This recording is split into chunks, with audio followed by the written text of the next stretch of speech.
So this one's getting a recovery, but it also has a bad blower motor. It's a 2050 Mercedes.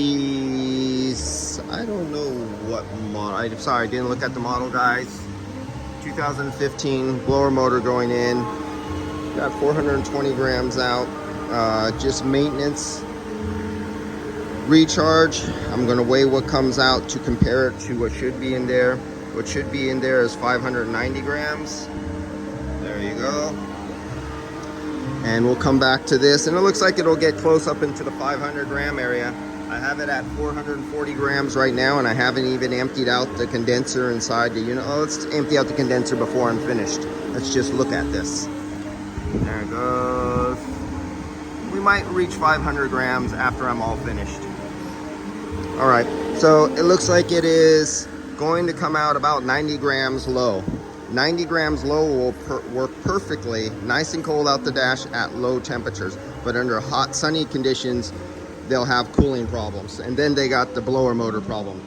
We're back to this one. I keep getting phone calls and knocking off my videos. Busy day today and I don't have much time. But the previous two videos on this about the oil balance, opening up the oil plug, do not just drain oil out of these two holes on this particular model. This particular model, not all models. You'll have some models where you should not remove the plug because it's not a drain plug. It's a spring and a calibration, a little piston thing that you should not take out. That's why you read RTFM and you go to your resources. Here's the model. Boom, there you go. That's on this one. Customer came to the shop pre-diagnosed by somebody else saying it needed a compressor, so the shop's putting in a compressor. I'm here just to do the recharge part. But remember that oil balance from the previous video.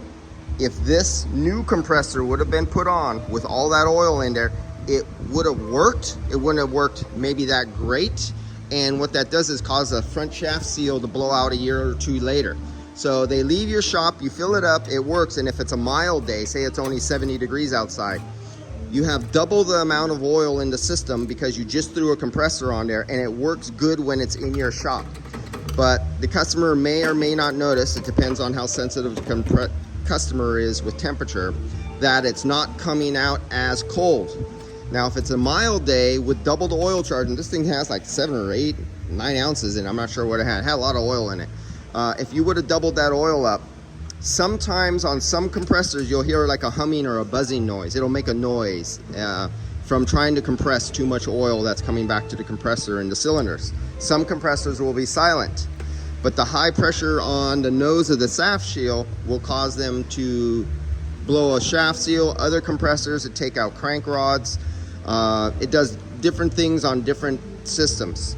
And it's the responsibility of everyone to drain out every compressor they get. Do not listen to the instructions that come in on the box because they don't always tell the truth. Sometimes there's a lot of reboxing.